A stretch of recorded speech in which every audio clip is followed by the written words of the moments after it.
Hello friends, this is Ravi Parmar और आप देख रहे हो MR हेल्प एजुकेशन सपोर्ट। दोस्तों, जैसे कि आपने थंबनेल पढ़ लिया है तो आपको पता होगा कि ये वीडियो उन लोगों के लिए है जो सैलरीड पर्सन है और जो अगले साल के लिए यानी असेसमेंट ईयर 2022-23 के लिए अपना रिटर्न फाइल करना चाहते हैं। तो पहले तो आपको ये समझना पड़ेगा कि कौन कौन से डॉक्यूमेंट्स होंगे जो इसके लिए रिक्वायर्ड है।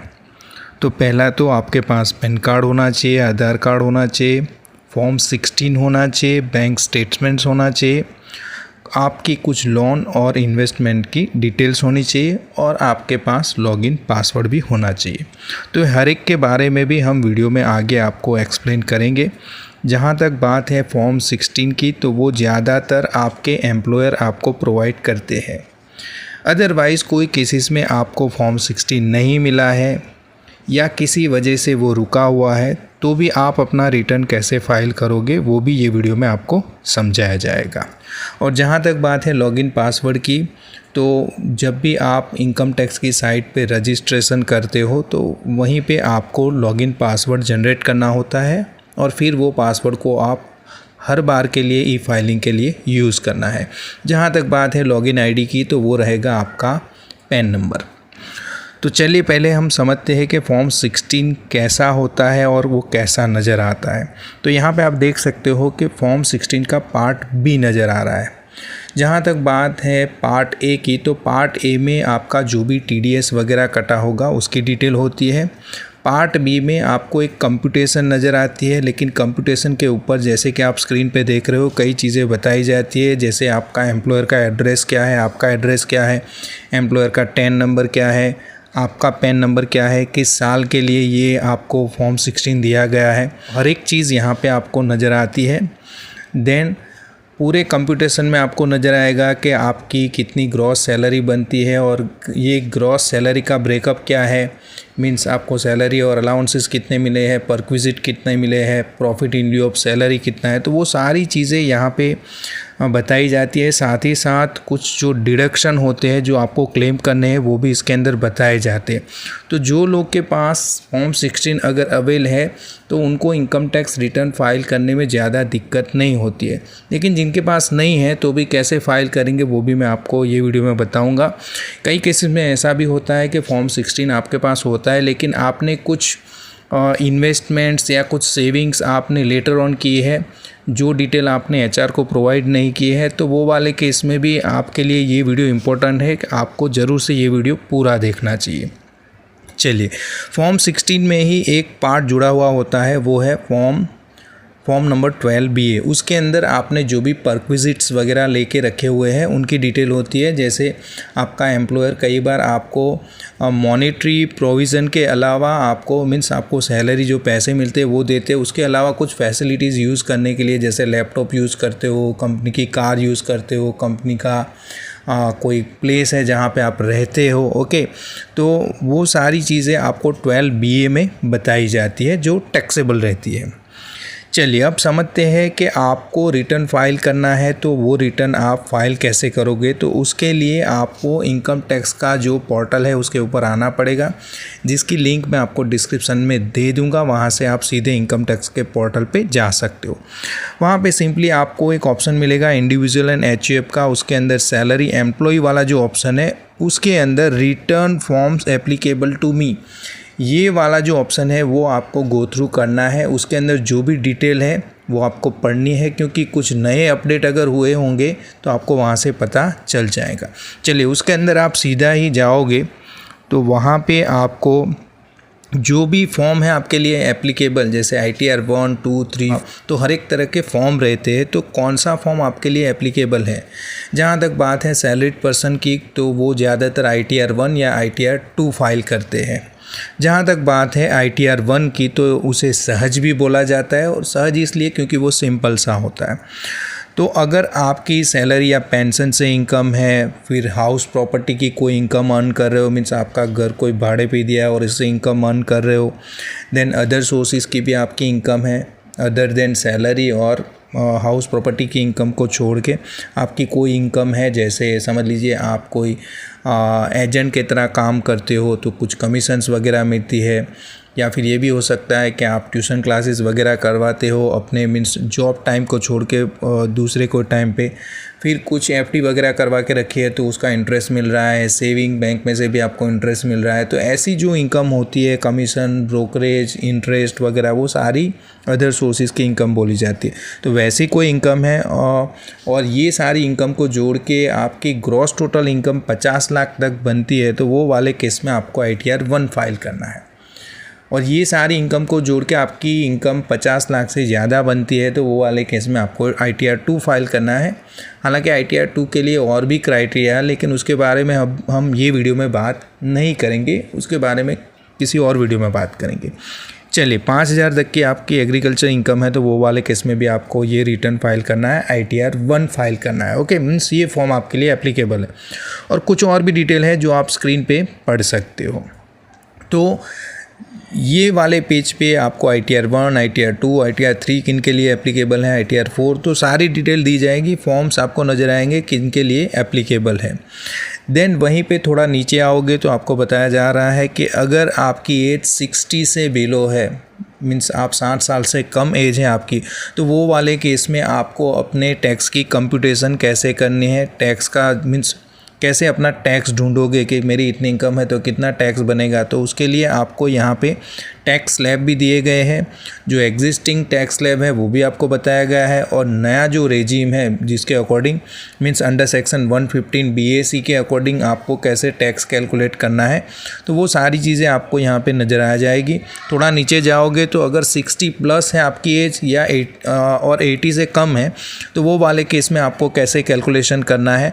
आप दोनों में से कोई भी एक मीन्स ऑप्शन चूज़ कर सकते हो। आप जो ओल्ड रेजिम है उसके अकॉर्डिंग भी टैक्स कैलकुलेशन कर सकते हो, नए टैक्स रेजिम के अकॉर्डिंग भी टैक्स कैलकुलेशन कर सकते हो। अब ये कैसे करेंगे वो आगे वीडियो में हम देखने वाले हैं, एक एग्जांपल भी देखेंगे तो उससे आपको पता चलेगा। चलिए, 80 प्लस आपकी एज है तो किस हिसाब से आपको कैलकुलेशन करनी पड़ेगी टैक्स की, वो भी बताया गया है। चलिए, नीचे थोड़ा आओगे तो आपको बताया गया है कि देखिए रिबेट के प्रोविज़न क्या है, हेल्थ एंड एजुकेशन सेस कितना लगेगा। देखिए, हेल्थ एंड एजुकेशन सेस की जहाँ तक बात है तो जो भी आपको टैक्स एप्लीकेबल होता है उसके ऊपर 4% हेल्थ एंड एजुकेशन सेस लगता है। और रिबेट की जहाँ तक बात है तो वहाँ पे बताया गया है कि अगर आपकी इनकम 5 लाख तक है, total taxable income means deduction को घटाने के बाद जो इनकम बनेगी टोटल टैक्सेबल इनकम, वो अभी समझेंगे आगे। तो वो जो इनकम होती है वो 5 लाख तक है अगर, तो आपको 12,500 तक का रिबेट मिल जाता है। इन शॉर्ट, अगर आपकी टोटल टैक्सेबल इनकम 5 लाख तक की है तो आपको कोई टैक्स नहीं लगने वाला, वो है रिबेट का प्रोविज़न। साथ ही साथ सरचार्ज के भी कुछ प्रोविज़न दिए गए हैं जिसमें बताया गया है कि अगर आपकी इनकम 50 लाख से ज़्यादा लेकिन 1 करोड़ से कम है तो 10% आपको सरचार्ज लगेगा। और हो सकता है कि 1 करोड़ से ज़्यादा है लेकिन 2 करोड़ से कम है तो वो वाले केस में 15%, 2 करोड़ से ज़्यादा है लेकिन 5 करोड़ तक है तो 25%, और अगर 5 करोड़ से ज़्यादा टैक्सेबल इनकम है तो वो वाले केस में 37% का आपको सरचार्ज भी देना पड़ेगा। लेकिन ये सरचार्ज वाली बात ये वीडियो में हम अभी डिटेल में नहीं जाएंगे, क्योंकि हमें सिंपली बताना है आपको कि अगर सैलरीड पर्सन हो और ये सारे जो प्रोविज़न है 50 लाख के वो आपको एप्लीकेबल भी नहीं होंगे ज़्यादातर लोगों को, तो वो एक्सप्लेन करने हम नहीं जा रहे। हम सिंपली समझाने जा रहे हैं कि एक कॉमन मैन के लिए उसका ITR 1 कैसे फाइल करना है। थोड़ा नीचे जाओगे तो आपको कुछ और डिडक्शन नज़र आएंगे जो चैप्टर C के अकॉर्डिंग जो होते हैं, जैसे 80C से लेके 80U के जो डिडक्शन है तो उसमें अगर कुछ चेंजेस है तो हम देख लेंगे यहीं पे। तो 80C, 80CCC, CCC और 80CCD1, तो ये 3 तरह की जो सेक्शन होती है उसकी जो एग्रीगेट वैल्यू होती है, ओके, वो तीनों सेक्शन में जो डिडक्शन होते हैं उनकी एग्रीगेट वैल्यू 1,50,000 तक होती है और उतना आपको डिडक्शन मिलेगा। 80C की जहाँ तक बात है तो उसमें कई सारे डिडक्शन क्लेम किए, जैसे लाइफ इंश्योरेंस पॉलिसी का जो प्रीमियम आप पे करते हो, प्रोविडेंट फंड आपका कंट्रीब्यूशन रहता है, देन कुछ इक्विटी शेयर वगैरह में आपने सब्सक्रिप्शन किया है, आपके बच्चों की ट्यूशन फीस है, नेशनल पेंशन स्कीम में आपने इन्वेस्ट करके रखा हुआ है तो उसका जो कंट्रीब्यूशन है, देन कोई हाउसिंग लोन का आपका प्रिंसिपल है, कई सारी डिटेल, NSC में आपने इन्वेस्टमेंट करके रखा हुआ है।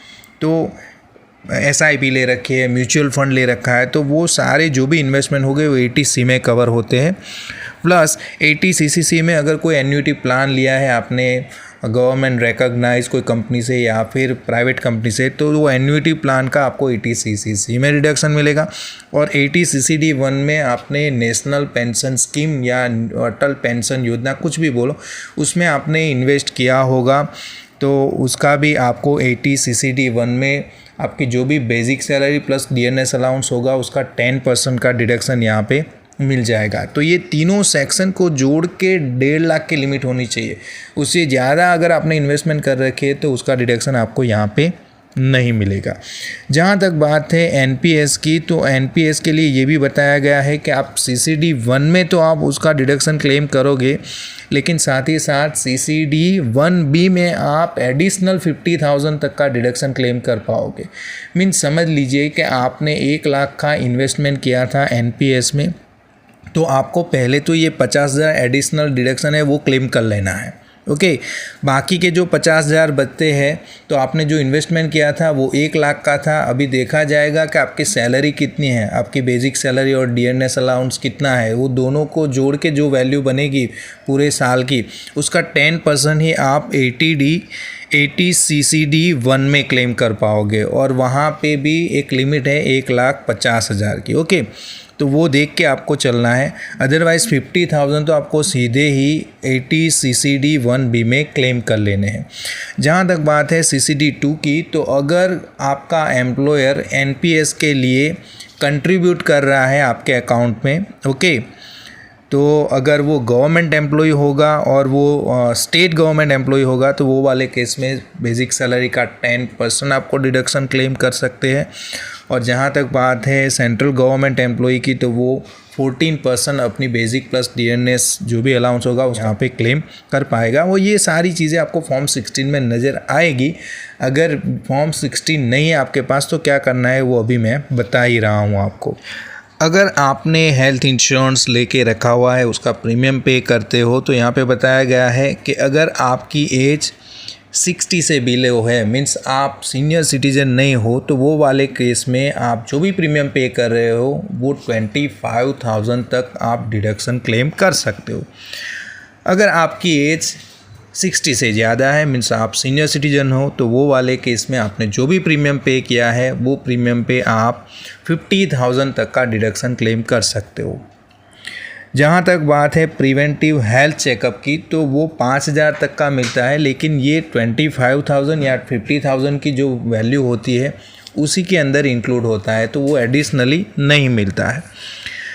जहाँ तक बात है आप पेरेंट्स के लिए भी अगर इंश्योरेंस प्रीमियम पे करते हो, तो उनके लिए आप 50,000 का डिडक्शन क्लेम कर पाओगे। इन अ सिंपल वे, आप 60 से बिलो हो, आपने अपने फैमिली के लिए इंश्योरेंस ले रखा है, लेकिन आपके पेरेंट्स जिनके लिए भी आप इंश्योरेंस प्रीमियम पे करते हो, तो वो वाले केस में आप 75,000 तक का डिडक्शन प्रीमियम के लिए आप डिडक्शन क्लेम कर सकते हो। वही केस में हो सकता है कि कोई इंडिविजुअल है जिसकी एज 60 से ज़्यादा है, तो वो 50,000 तक का डिडक्शन क्लेम कर पाएगा। उसके भी पेरेंट्स के लिए अगर उसने इंश्योरेंस ले रखा है तो वो 1 लाख हो जाएगा। वही सेक्शन में आप थोड़ा नीचे जाओगे तो बताया जा रहा है कि अगर आप मेडिकल एक्सपेंडिचर कर रहे हो सीनियर सिटीजन के लिए, मीन्स आप खुद सीनियर सिटीजन हो या फिर आपके पेरेंट्स सीनियर सिटीजन है और उनके मेडिकल एक्सपेंडिचर जो हुआ है, अपने हेल्थ इंश्योरेंस नहीं लेके रखा, लेकिन उनके पीछे मेडिकल एक्सपेंडिचर हुआ है पूरे साल में, तो वो आप 50,000 तक का क्लेम कर सकते हो। चलिए थोड़े नीचे आएंगे तो वहाँ पे 80DD सेक्शन है, ओके, और वो कहाँ पे क्लेम करनी है आपको कि आपके फैमिली में कोई फिज़िकल हैंडीकैप्ड है या फिर मेंटल हैंडीकैप्ड है और उसकी जो हैंडीकैप्डनेस है वो 40 से 80 तक है तो कितना डिडक्शन मिलेगा, और 80% से ज़्यादा है तो कितना डिडक्शन मिलेगा, वो यहाँ पे बताया गया है। तो अगर कोई हैंडीकैप पर्सन है आपकी फैमिली में और इसके लिए भी आपको मेडिकल एक प्रूफ चाहिए, मेडिकल एक सर्टिफिकेट चाहिए, ओके, जो अप्रूव्ड डॉक्टर्स होते हैं उनके पास से।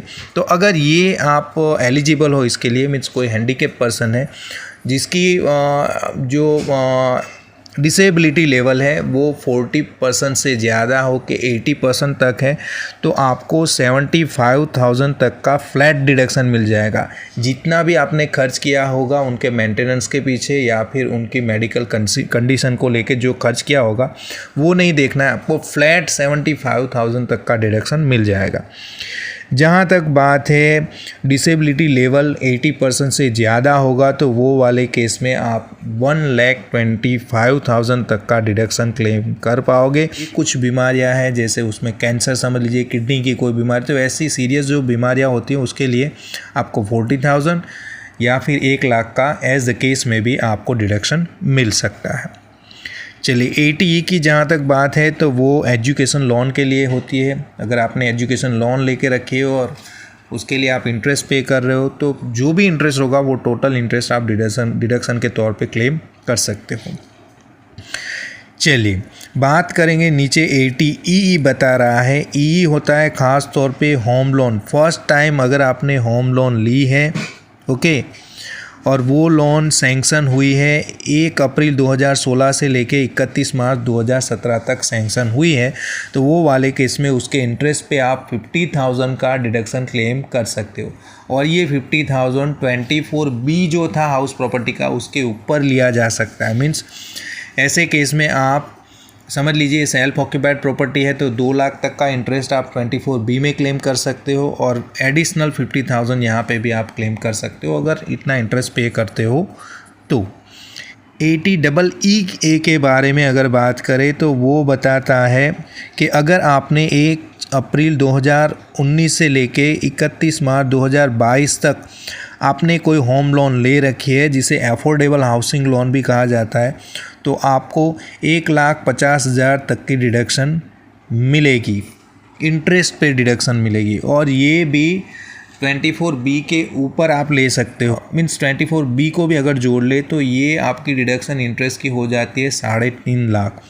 चलिए ATEE का भी आपको 1.5 लाख तक का इंटरेस्ट का डिडक्शन मिल जाएगा और वो है deduction towards interest payment made for loan for purchase. Electrical vehicle आपने परचेज की है लोन से तो उसका जो भी इंटरेस्ट पे करोगे 1.5 लाख तक आप क्लेम कर सकते हो। चलिए थोड़ा नीचे आएंगे तो आपको ATG की सेक्शन नज़र आ रही है जहाँ पे आपने कुछ डोनेशंस वगैरह किया है तो उस पर आपको डिडक्शन मिलती है। समझ लीजिए ATG के लिए आपको क्वालिफाइंग लिमिट और नॉट क्वालिफाइंग लिमिट दोनों होती है जिसके अकॉर्डिंग कुछ डिडक्शन ऐसे होते हैं जिसमें आप 100% सीधा डिडक्शन क्लेम करोगे, कुछ डोनेशंस ऐसे होते हैं जहाँ पे आप 50% ही क्लेम कर सकते हो, कुछ ऐसे होते हैं जिसमें क्वालिफाई होना पड़ता है, पहले 100% डिडक्शन जो होंगे उसको आप सेट ऑफ करोगे देन 50% को मिलेगा। तो एक कैलकुलेशन होता है। आगे अगर आप जाओगे तो आपको ATGG की जो सेक्शन है उसमें भी आप डिडक्शन क्लेम कर सकते हो। सपोज़ आपकी कोई रेंटल प्रॉपर्टी है जहाँ पे मीन्स आप रेंट से रहते हो तो वहाँ पे आपको कितना डिडक्शन क्लेम करना चाहिए। आपको HRA नहीं मिलता है और रेंट पे रहते हो तो वो वाले केस में ये ATGG आपके लिए एप्लीकेबल है। तो वहाँ पे सिंपली बताया कि लिस्ट ऑफ द फॉलोइंग, नीचे कुछ चीज़ें दी गई है उसके अकॉर्डिंग 3 स्टेटमेंट हमें प्रोवाइड किए हैं जिसमें बताया है कि आपने जो भी रेंट पे की है उसमें से 10% आपको घटाना है टोटल इनकम का। ओके मीन्स ये वाला जो डिडक्शन है उसे ही क्लेम नहीं करना है, बाकी सारे डिडक्शन क्लेम करके जो भी टैक्सेबल वैल्यू बनती है, टोटल टैक्सेबल इनकम बनती है उसका 10% निकालना है और जो भी रेंट पे कर रहे हो उसमें से वो घटाना है। तो वो वाली वैल्यू या फिर 60,000 साल के लिए या फिर 25% of total income. Total income means ये सारे डिडक्शन घटाने के बाद जो इनकम होती है तो वो इनकम का 25% और ये 3 में से जो भी लिस्ट वैल्यू होगी वो वैल्यू का आप डिडक्शन क्लेम कर पाओगे। चलिए GGA भी बताया है तो साइंटिफिक रिसर्च या रूरल डेवलपमेंट के लिए आपने कोई डोनेशन किया है तो वो वाले केस में तो ज़्यादातर ये देखा नहीं जाता है, लेकिन यहाँ पे तुम नीचे हम गो थ्रू कर रहे हैं तो ये कुछ डिटेल भी वहाँ पे दी गई है कि कौन कौन से डिडक्शन आप क्लेम कर सकते हो। ये 100% डिडक्शन आप क्लेम कर सकते हो। उसी के साथ नीचे आप थोड़े जाओगे तो TTA, ATTTA और TTB। TTA ख़ास तौर पे जिनकी एज 60 से बिलो है वो लोगों के लिए है, 60 से ऊपर मीन सीनियर सिटीजन है उनके लिए TTB है। जहाँ तक बात है TTA की, तो आपका जो भी सेविंग बैंक अकाउंट का इंटरेस्ट या सेविंग पोस्ट ऑफिस में सेविंग है और उसका जो इंटरेस्ट बनता होगा, तो वो इंटरेस्ट आप 10,000 तक डिडक्शन क्लेम कर सकते हो। जहाँ तक बात है TTB की, तो उसमें आप फिक्स डिपॉजिट का इंटरेस्ट, सेविंग बैंक का इंटरेस्ट, तो ऐसे जो इंटरेस्ट है वो 50,000 तक का डिडक्शन क्लेम कर सकते हो, और वो है सिर्फ सीनियर सिटीजन के लिए। ओके, तो TTA है 10,000 और TTB है 50,000। चलिए, एक और सेक्शन है ATU। ओके, ATU में अगर आप खुद हैंडीकैप पर्सन हो, जैसे हमने बात की थी ATDD में, तो उसमें आपके डिपेंडेंट थे वो हैंडीकैप थे, लेकिन ये वाले केस में आप खुद हैंडीकैप्ड हो, तो वो वाले केस में आपकी जो डिसेबिलिटी की सीवियरिटी है वो 40 से लेके 80 तक है, तो आप फ्लैट आपको 75,000 का डिडक्शन क्लेम कर सकते हो। और वही केस में अगर 80% से ज़्यादा डिसेबिलिटी है तो आपको फ्लैट 1,25,000 का डिडक्शन मिलेगा, जहाँ पे वहाँ पे 1,25,000 का जो डिडक्शन था उसके लिए बिल्स वगैरह आपको बताने पड़ेंगे, और वो वाली चीज़ें थी। यहाँ पे फ्लैट ही डिडक्शन मिल जाएगा, आपने कितना भी खर्च क्यों ना, आपको 125 का डिडक्शन अगर 80% से ज़्यादा डिसेबिलिटी है तो, अदरवाइज़ आपको 75,000 तक का फ्लैट डिडक्शन मिलेगा। तो ये कुछ डिटेल थी, वो हमने देखी। अब हम समझते हैं कि ये जो टैक्स है उसकी कैलकुलेशन कैसे करेंगे। तो समझ लीजिए कोई पर्सन है जिसकी सारी इनकम को उसने जोड़ लिया, देन उसमें से डिडक्शन जैसे हमने अभी देखे वो डिडक्शन अगर आप क्लेम करोगे तो देन आपको पता चलेगा कि आपकी टोटल टैक्सेबल वैल्यू क्या है, टोटल टैक्सेबल इनकम क्या है। तो जैसे कि यहाँ पे बताया गया है कि अगर आपकी टोटल टैक्सेबल इनकम और डिराइव होती है 8,20,000, हमने एक ऐसे ही एक राउंड फिगर ले लिया है, 8,20,000 का एक फिगर ले लिया, तो 8,20,000 आपकी टोटल इनकम है डिडक्शन को घटाने के बाद। तो वो वाले केस में अगर आप ओल्ड टैक्स रेजिम में ही अपनी कैलकुलेशन करना चाहते हो, और ये वाले जो वीडियो है इसमें हम ओल्ड टैक्स रेजिम के अकॉर्डिंग ही बात करने वाले हैं, ज़्यादातर वही लोग प्रीफर करते हैं। अदरवाइज़ नया जो रेजिम है उसके अकॉर्डिंग आपको कई सारे डिडक्शन नहीं मिलते हैं। ओके, तो ज़्यादातर लोग ये वाला जो ऑप्शन है वही चूज़ करते हैं। तो हम उसी के बारे में बात करते हैं कि अगर ओल्ड टैक्स रेजिम के अकॉर्डिंग आप कैलकुलेशन करते हो तो 8,20,000 की टैक्सेबल इनकम पे कैसे कैलकुलेशन होगा।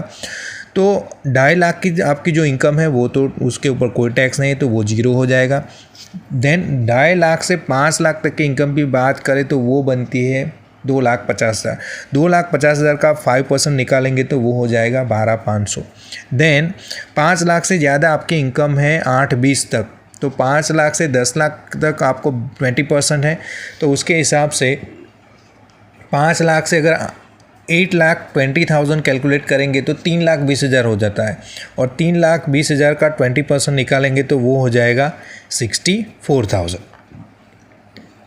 ये दोनों को जोड़ लेंगे तो टैक्स पेएबल बनता है हमारा 76,500, और इसके ऊपर आपको 4% हेल्थ एंड एजुकेशन सेस भी जोड़ना पड़ेगा जो है 3,036, और ये दोनों को जोड़ लेंगे तो होगी टोटल टैक्स पेएबल आपका बनता है अराउंड 79,500।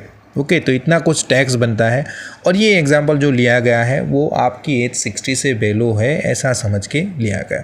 अदरवाइज़ अगर आप चाहते हो कि एक कैलकुलेटर आपको मिल जाए उससे कैलकुलेशन करें तो सिंपली इनकम टैक्स इंडिया की जो वेबसाइट है जिसकी डिस्क्रिप्शन में आपको लिंक मिल जाएगी उसके ऊपर जाना है, वहाँ पे आपको ऑप्शन मिलेगा टैक्स कैलकुलेटर का, उसके ऊपर आपको क्लिक करना है। जैसे ही आप क्लिक करोगे तो वहाँ पे आपको कुछ डिटेल डालनी पड़ेगी। ओके, जैसे असेसमेंट ईयर कौन सा है, टैक्स पेयर कौन है, देन आप कौन सी स्कीम ऑप्ट कर रहे हो, अगर नई स्कीम कर रहे हो तो यस करना है, पुरानी है तो नो करना है, देन मेल फीमेल बताना है, रेजिडेंशियल स्टेटस आपका डालना है, और यहाँ पे हमने देखिए वैल्यू डाली है 8,20,000 हमारी net taxable income. Okay, deduction को घटाने के बाद तो वो अपने आप ही टैक्स कैलकुलेट कर रहा है 76,500, और हेल्थ एंड एजुकेशन सेस भी बताया गया, और टोटल हमारा टैक्स है वो जैसे हमने आगे कैलकुलेट किया था मैन्युअली वैसे ही है। तो यहाँ पे से भी आप सीधा ही कैलकुलेशन कर सकते हो।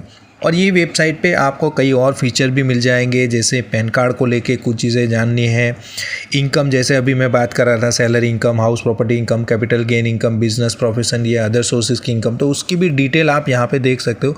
तो आप स्क्रीन पे देख ही रहे हो कि कई सारे कंप्लायंसेस है टैक्स के, वो ये वेबसाइट से आप मीन्स ये अपने हिसाब से आप पढ़ सकते हो और जान सकते हो। ओके, चलिए तो हम आते हैं फिर से वहीं पे जहाँ पे हम रुके हुए हैं। हमें टैक्स पे करना है 79,560। तो ये टैक्स पे करने से पहले हमें कैलकुलेशन करना पड़ेगा।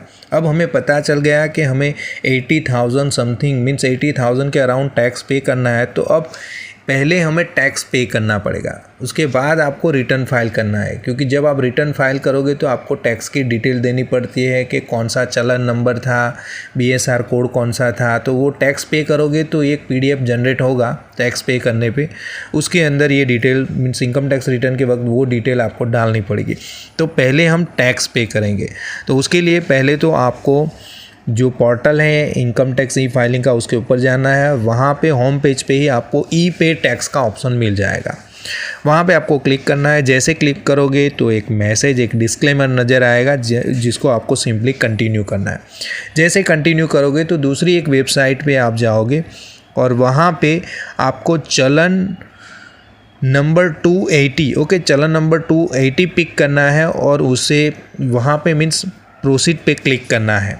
जैसे प्रोसीड पे क्लिक करोगे तो आपको पूछा जाएगा कि कौन सा टैक्स एप्लीकेबल है आपको। क्या आप कंपनी हो तो आपको पहले वाला ऑप्शन चूज़ करना है, आप इंडिविजुअल हो या इनकम टैक्स पे कर रहे हो तो वो वाले केस में आपको 0021 वाला ऑप्शन चूज़ करना है। देन कई सारे ऑप्शंस होंगे, टैक्स का पेमेंट का टाइप कौन सा है, एडवांस टैक्स है, सर टैक्स है, TDS है, वगैरह वगैरह। मीन्स TDS तो नहीं है लेकिन कई सारे मीन्स ऑप्शंस है पेमेंट के। तो वहाँ पे हमारा ऑप्शन रहेगा सेल्फ असेसमेंट टैक्स, ये वाला ऑप्शन आपको चूज़ करना है। देन मोड ऑफ पेमेंट में आपको डेबिट कार्ड या नेट बैंकिंग से भी कर सकते हो। यहाँ पे हम एग्जांपल के तौर पे डेबिट कार्ड अगर लेते हैं, डेबिट कार्ड पिक करेंगे। देन जो बैंक है वो आपको पिक करना है। देन आपका जो भी परमानेंट अकाउंट नंबर है, असेसमेंट ईयर है, वो सारी चीज़ें डालनी है। जो कंपलसरी है, रेड एस्ट्रिक है वो कंपलसरी है, वो डिटेल डालनी है। देन नीचे एक कैप्चा कोड होगा, वो कैप्चा कोड आपको डालना है, एंटर करना है और प्रोसीड पे क्लिक करना है। जैसे प्रोसीड पे आप क्लिक करोगे तो कुछ डिटेल रिफ्लेक्ट होगी, जैसे टैक्स एप्लीकेबल जो भी मीन्स वो नंबर बनता होगा वो नंबर नज़र आएगा। देन टाइप ऑफ पेमेंट हमने जो चूज़ किया था, देन डेबिट कार्ड से पेमेंट हो रही है, बैंक ऑफ बड़ौदा से। Then account permanent account number, वो सारी चीज़ें भी नज़र आएगी। सिक्योरिटी के तौर पे हमने वो सारी चीज़ें कुछ हाइड करके रखी हुई है, तो वो सारी चीज़ें नज़र आएगी। कौन से असेसमेंट ईयर के लिए आप पेमेंट कर रहे हो वगैरह। नीचे थोड़ा जाओगे आप तो एक आपको अग्रीमेंट है, उसे आई एग्री करना है। ओके, एक कंसेंट का फॉर्म होगा, उसे आई एग्री करना है और सबमिट टू द बैंक पे क्लिक करना है। जैसे क्लिक करोगे तो ये पूरा जो आपका डिटेल है वो बैंक को प्रोवाइड किया जाएगा। बैंक की वेबसाइट पे ये सारी चीज़ें नज़र आएगी कि जो भी डिटेल आपने फीड की होगी वहाँ पे आपको बताना है कि इनकम टैक्स अमाउंट कितनी है। ओके, देन उसके ऊपर एजुकेशन सेस कितना लगता है और किसी भी तरह के जो यहाँ पे बताए गए हैं वो टैक्सेस है तो आपको बताने, अदरवाइज़ ये तो हमने बता दिए हैं। देन सिंपली प्रोसीड पे क्लिक करना है तो आपको ये कुछ डिटेल नज़र आएगी और सिंपली इसे कंफर्म करते हुए कंफर्म पेमेंट पे क्लिक करोगे तो आपको आपका जो भी डेबिट कार्ड है या क्रेडिट कार्ड व्हाटएवर जो भी, तो उसकी डिटेल डालनी पड़ेगी और ये पेमेंट को आपको कंप्लीट करना पड़ेगा। तो इस तरह से जब आप पेमेंट करोगे तो आपको एक चलन जनरेट होगा, चलन 280, जिसके अंदर आपको अगर राइट साइड पे आप देखो तो BSR code, date of tender means ये जो चलन है उसकी डेट और चलन सीरियल नंबर भी दिया गया होगा। वो जब आप रिटर्न फाइल करोगे इनकम टैक्स रिटर्न तो ये डिटेल प्रोवाइड करनी है, तो इनकम टैक्स डिपार्टमेंट को पता चल जाएगा कि आपने ऑलरेडी टैक्स पे कर दिया है, तो टैक्स लायबिलिटी आपकी सेट ऑफ हो जाएगी और फिर आपका रिटर्न फाइल हो जाएगा। तो मैं पहले आपको बोलूँगा कि आपको पहले आपका जो भी टैक्स का पेमेंट है वही करना है, उसके बाद ही आपका रिटर्न बनना है। ओके, क्योंकि जब रिटर्न फाइल करोगे तो उसमें बताया जाएगा कि आपका टैक्स पेएबल इतना है। ओके, अदरवाइज़ फिर से रिवाइज करना पड़ेगा और टैक्स की डिटेल फिर डालनी पड़ेगी। आप भूल जाओगे कि टैक्स पेमेंट करना तो रह गया, रिटर्न फाइल कर दिया तो वो दिक्कत नहीं होगी। तो पहले टैक्स पे कर दो। चलिए, हमने अब टैक्स पे कर दिया तो हमें क्या करना है, अब रिटर्न फाइल करना है। तो पहले तो आपको इनकम टैक्स की साइट पे रजिस्टर होना पड़ेगा। अगर आप ऑलरेडी रजिस्टर्ड हो तो आपको लॉगिन करना पड़ेगा। लॉगिन पे जैसे क्लिक करोगे तो वहाँ पे आपको यूज़र नेम में या यूज़र आईडी में आपका पैन नंबर डालना है और आपका जो भी पासवर्ड होगा जो आपने जनरेट किया होगा वो पासवर्ड यहाँ पे डालना है और उसे कंटिन्यू करना है। जैसे कंटिन्यू करोगे तो एक डैशबोर्ड आपको नज़र आएगा। वो डैशबोर्ड पे आपको ई फाइल वाला ऑप्शन है, उसके अंदर इनकम टैक्स का ऑप्शन है, उसके अंदर आपको फाइल इनकम टैक्स रिटर्न वाला ऑप्शन है, उस पर ऊपर क्लिक करना है। जैसे उसके ऊपर क्लिक करोगे तो आपको असेसमेंट ईयर चूज़ करना है जो होगा आपका 2022-23 और नीचे ऑनलाइन जो रेकमेंडेड भी है तो ऑनलाइन को आपको पिक करना है और इसे भी कंटिन्यू करना है। आपको कुछ डिटेल रिफ्लेक्ट होगी, कुछ चीज़ें बताई जाएगी जहाँ पे सिंपली अगर आपने पहले रिटर्न फाइल करना ट्राई किया है तो वहाँ पे सेव ड्राफ्ट मिलेगा आपको। अदरवाइज़ नया रिटर्न होगा तो स्टार्ट न्यू फाइलिंग वाले ऑप्शन पे आपको क्लिक करना है। जैसे वहाँ पे क्लिक करोगे तो आपको बताना है कि आप कौन हो, इंडिविजुअल हो, HUF हो या अदर्स हो, तो आपको इंडिविजुअल पिक करना है और कंटिन्यू पे क्लिक करना है। कंटिन्यू पे क्लिक करने के बाद आपको बताना पड़ेगा कि आपका कौन सा रिटर्न है, ITR 1 है, 2 है, 3 है, 4 है, तो आपको ITR 1 पिक करना है। चलिए ITR फॉर्म पिक करने के बाद आपको सिंपली लेट्स गेट स्टार्टेड वाला जो ऑप्शन है उसके ऊपर क्लिक करना है। चलिए यहाँ पे आपको पूछा जा रहा है कि किस रीज़न से आप इनकम टैक्स रिटर्न फाइल कर रहे हो, तो वहाँ पे पूछा रहा है कि आपकी टैक्सेबल इनकम क्या एग्जेम्पशन लिमिट से बढ़ गई है, मीन्स 2.5 लाख की, 3 लाख की या 5 लाख की, मीन्स एज द केस में भी ओके। अगर आप 60 से बिलो हो तो 2.5 लाख से ज़्यादा अगर आपकी इनकम हो रही है टैक्सेबल इनकम तो वो वाले केस में आप फाइल कर रहे हो, या फिर कुछ और भी ऑप्शन यहाँ पर दिए गए कि यहाँ पर जो ऑप्शन दिए गए हैं वो आपको एप्लीकेबल है तो यहाँ पर पिक करने हैं और इनको बताना है और सिंपली कंटिन्यू करना है। जैसे आप आगे आओगे तो आपको एक पॉपअप मैसेज नज़र आएगा जिसमें बताया जाएगा we have prefilled your return based on information available to income tax. Income tax department के पास आपकी जो भी डिटेल है, मीन्स आपने जब भी रजिस्टर किया होगा वो टाइम पे आपने कुछ डिटेल दी होगी, मोबाइल नंबर, आधार नंबर वगैरह, आपका एड्रेस वगैरह, तो वो हमने अपने हिसाब से भी यहाँ प्रीफिल कर दिए हैं, वो आपको करने की ज़रूरत नहीं है। तो आपको सिंपली यहाँ पर ओके करना है। ओके जैसे करोगे तो वहाँ पर सारी डिटेल आपको डिसेबल मोड में अभी तो नज़र आ रही है, लेकिन जैसे जैसे एक एक डिटेल फिल करते जाओगे तो वो कंफर्म होती जाएगी। तो यहाँ तक हमने आपको बता दिया है कि इनकम टैक्स रिटर्न फाइल करने के लिए आपको क्या करना है, तो उससे पहले क्या करना है वो सारी चीज़ें हमने बता दी। अब इनकम टैक्स रिटर्न में ये सारी डिटेल कैसे बननी है उसके लिए मैं आपको पार्ट 2 में बताऊँगा, क्योंकि ये वीडियो ऑलरेडी काफ़ी लंबी हो गई है ओके। तो इसी वीडियो को मैं कंटिन्यू करूंगा और पार्ट 2 में आपको बताऊंगा कि personal information, gross total income, total deduction, tax paid, ये सारे जो यहाँ पे शेड्यूल नज़र आ रहे हैं उसको 1 बाय 1 हमें कैसे भरना है और अपना पूरा इनकम टैक्स रिटर्न को अच्छे से समझना है। तो आई होप दोस्तों कि आपको ये वीडियो में काफ़ी कुछ जानने को मिला होगा और मैं आशा करता हूँ कि आप दूसरा जो पार्ट होगा उसको भी देखोगे, क्योंकि इसी डिटेल को मैं कंटिन्यू करूँगा और दूसरे पार्ट में सारी चीज़ें मीन्स टू द पॉइंट सारी चीज़ें मैं आपको एक्सप्लेन करूँगा, ताकि आप कुछ भी नहीं समझते हो इनकम टैक्स रिटर्न के बारे में फिर भी अच्छे से आपका रिटर्न फाइल कर पाओगे। आई होप आपको वीडियो पसंद आई होगी। अगर वीडियो पसंद आई है तो प्लीज़ वीडियो को लाइक करें, अपने दोस्तों के साथ शेयर करें और हमारी चैनल को सब्सक्राइब ज़रूर करें, क्योंकि फाइनेंस से जुड़ी ऐसी ही बेहतरीन वीडियो हम हमेशा आपके लिए लाते रहते हैं। मैं हूँ Ravi Parmar, signing off. Thank you very much.